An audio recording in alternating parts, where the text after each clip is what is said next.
কিরে কুমার যে কি মনে করে তুমি এখানে কেন? একটা ধাঁধা নিয়ে ভারী গোলমালে পড়েছি ভাই। কি ধাঁধা এটা?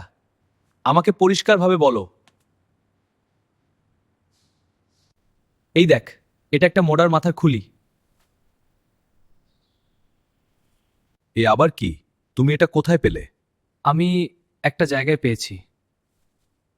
আমার ঠাকুরদার পকেট বই, পড়লেই সব বুঝতে পারবে। আচ্ছা রোসো, আগে তাড়াতাড়ি বন্দুকটা সাফ করে নি। কাল পাথি শিকারে গিয়েছিলুম, বন্দুকে ভারী ময়লা জমেছে।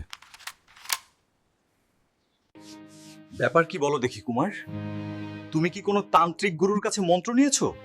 তোমার হাতে মরার মাথা কেন? আগে পকেটখানা একবার পড়েই দেখ না। এটা ভারী আশ্চর্য জিনিস তো। আমি আগে কখনো এরকম কিছু দেখিনি।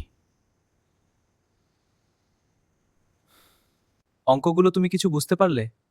হ্যাঁ কিছুটা, তুই কি বুঝেছিস? একটু জটিল লাগছে, চল একসাথে দেখি। কিন্তু আমি এত সহজে ছাড়বো না। তুমি এখন বাড়ি যাও, খুলিটা আমার কাছেই থাক। আমি এটা রহস্য জানবই। কিন্তু আমাই বলছি, তুমি খুব সাবধানে থেকো। কিন্তু কেন আমি খুব সাবধান থাকব? করালি এই খুলিটা চুরি করবার জন্যে কাল আবার হয়তো তোমাদের বাড়িতে মাথা গালাবে। তুমি এটা জানো, আমি এত সহজে ঠকবার ছেলে নেই। হ্যাঁ,